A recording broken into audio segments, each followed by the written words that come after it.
E aí pessoal, tudo bem com vocês? Aqui é o Esquilo, gente. E bem, estou aqui, gente, sem sumir por uma semana.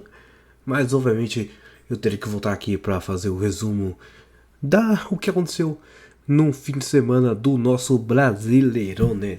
Rodada 17 e já temos antecipadamente já o campeão do primeiro turno, que é obviamente o Botafogo, né, meus amigos? Mas calma que depois eu chego lá no jogo do Botafogo. A gente vai começar obviamente pelos jogos que aconteceram sábado e aí depois eu vou para domingo, que foi acontecer o jogo do Botafogo. Mas antes disso, eu só quero vir aqui para começar para comentar com vocês que hoje, né, na verdade, hoje já começou praticamente os jogos, né, da terceira rodada da Copa do Mundo Feminino, né? Depois eu vou aparecer meio que mostrando para vocês aqui os resultados, porque eu tô meio que gravando um pouco antes de acontecer, então vão aparecer daqui a pouco então os resultados que aconteceram agora dessa terceira rodada, né? Que a gente vou comentar um pouco para vocês então os jogos que aconteceram, né? Que tipo o Japão contra Espanha, né? Que literalmente é o jogo que vai decidir quem vai ficar em primeiro lugar, quem vai ficar em segundo, né? Porque os dois times ganharam as duas primeiras rodadas. Aí temos Costa Rica contra a Zâmbia, que eu acho que foram os dois times que levaram porrada, né, no grupo do Japão e da Espanha. Então praticamente vão decidir quem vai ficar em último ou em terceiro. Aí temos a República da Irlanda, né, contra a Nigéria. E aí temos Canadá contra a Austrália às 7 horas. O jogo do Japão contra a Espanha e Costa Rica e Zâmbia às 4 horas da manhã, né, na madrugada, e outros são 7 horas da manhã, Canadá contra a Austrália. Esse jogo aqui é importante porque literalmente decide se o time da casa, que é a Austrália, vai ficar viva ou não, né? Dizem que pelo menos a principal jogadora, né, da Austrália, a Sam Kerr, finalmente vai poder jogar nessa partida, e vai ser tudo ou nada para a seleção da Austrália. E depois a gente vai ter outros jogos que vão continuar nessa terceira rodada para decidir quem vai para as oitavas de finais. Mas tudo bem, vamos então agora para o jogo, né, do sábado, né? E bem, começamos então com o jogo do Fluminense contra Santos. Terminou 1-0 com vitória do Fluminense, gol do Cano. É isso mesmo, o Cano fez o gol da vitória para o Fluminense e deixou a situação do Santos cada vez mais complicada. E o Fluminense ainda brigando pelas colocações do G4. Depois eu vou colocar no finalzinho do vídeo para vocês assim a tabela direitinho do como que tá o Campeonato Brasileiro. Lembrando que a gente já tem, como eu já falei no começo do vídeo, nosso campeão do primeiro turno. Tivemos um jogaço entre Atlético Paranaense e Cruzeiro, que terminou 3-3. Meu Deus do céu. Vamos ver quem marcou os gols aqui do Atlético Paranaense e do Cruzeiro, né? Tipo, o Arthur começou marcando o gol pro Cruzeiro, né? Ele marcou duas vezes, né? Aos 8 minutos e o outro aos 37. O Madison diminuiu pro Atlético Paranaense e depois veio o empate com o Pablo, né? O Pablo que já teve passagem pelo São Paulo. O Wesley, isso mesmo, esse do Palmeiras, marcou aos 82, estava 3-2, e aos 87 o Fernandinho, é isso mesmo, o Fernandinho fez o gol de pênalti para deixar tudo empatado nesse jogão de bola entre Atlético Paranaense e Cruzeiro.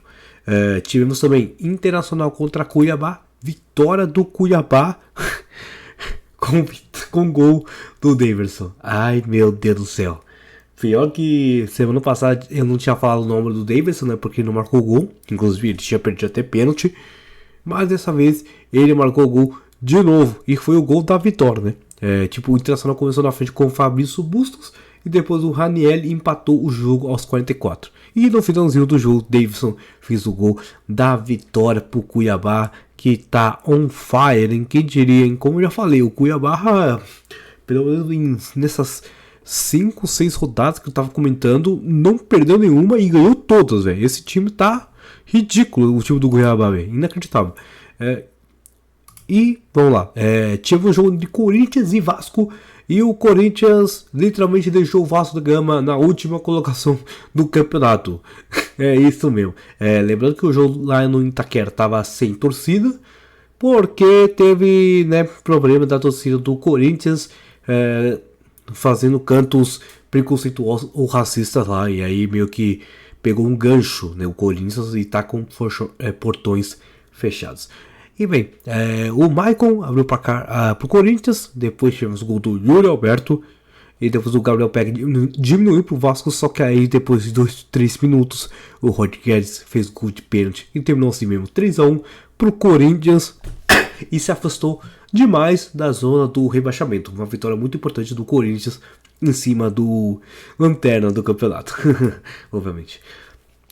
E bem, tivemos Bragantino contra Fortaleza. Vitória muito sensacional do Bragantino. Abriu 3-0 em cima do Fortaleza. E o Bragantino também está numa colocação muito boa também em briga para o G4, né?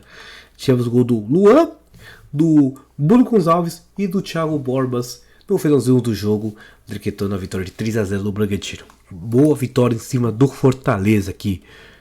E bem, e o último jogo do sábado tivemos Flamengo contra Atlético Mineiro.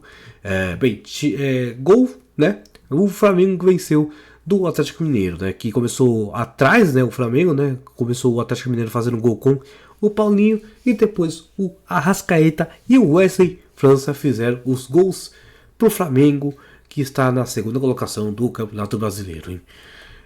Só que ainda muito longe do Botafogo, né? E bem, vamos então agora para os jogos de domingo.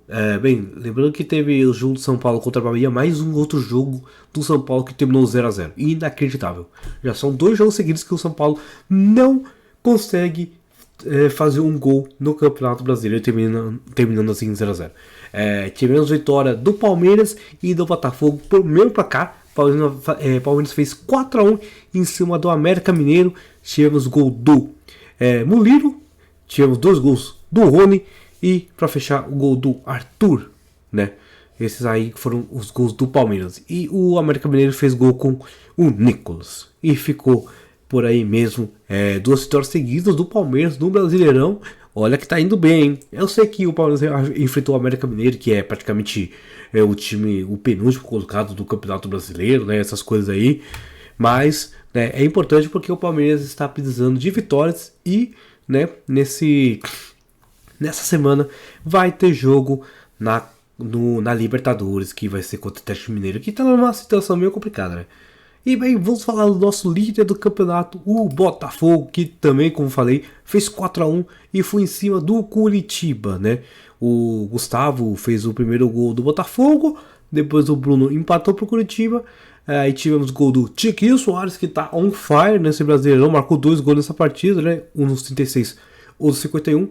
E né, o Gustavo tinha marcado o primeiro gol, ele também fez outro gol no segundo tempo, no primeiro tempo também. Então praticamente o Gustavo fez 2 gols e o Tiquinho fez 2 gols. E aí ficou assim pro Botafogo, livre do campeonato. E né, mais ou menos faturou o campeão do primeiro turno do Brasileirão com 43 pontos. Inacreditável esse Botafogo, ninguém para, hein? Ninguém para. E pra fechar, tivemos Goiás contra Grêmio e terminou o 1. Matheus Babi fez o gol aos 77 e no final do jogo o André fez o gol do Grêmio para empatar o jogo e ficou dessa maneira.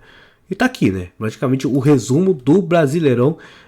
Eu vou meio que desaparecer para vocês agora na câmera e mostrar para vocês agora como que tá a tabela do Brasileirão. Estamos aqui, né, com Botafogo 43 pontos. Aí temos Flamengo com 31, Palmeiras com 31 também, terceiro colocado. Olha só quem diria, que coisa boa. O Palmeiras só tá atrás do Flamengo por causa do saldo de gols, se não estiver enganado. Eu acho que é isso, ou não. Porque se fosse no saldo de gols, o Palmeiras devia estar na frente. Mas eu acho que é por causa do número de vitórias, né? O Flamengo tem 9, enquanto o Palmeiras tem 8. Porque se fosse no saldo de gols, o Palmeiras estaria na frente do Flamengo aqui. O Grêmio está em quarto colocado com 30 pontos. Aí temos Fluminense e Bragantino com a mesma pontuação, 28 pontos aqui no playoffs, né, da Libertadores. E aí, na zona da Sul-Americana, temos Atlético Paranaense com 27, São Paulo com 26, Cuiabá com 25, Cruzeiro com 23, Fortaleza também com 23 e Internacional também com 23. Vamos lá. Aí o pessoal que tá aqui no meio, que não tá brigando por nada, né? Tá brigando pra não cair ou tá brigando pra tentar ir na Sul-Americana, né? Temos o Atlético Mineiro com 21, Corinthians com 19, Santos com 17 e o Goiás com 16, né? E aí, nós outros rebaixamentos temos o Bahia com 15, o Curitiba com 14, América Mineiro com 10 e para fechar, o Vasco da Gama com 9 pontos. Olha só que bacana, meu Deus do céu. E, inclusive, né, o nosso Vasco da Gama é o pior ataque do campeonato. Pelo menos não é a pior defesa, né? Porque a pior defesa é o América Mineiro com 37 gols tomados.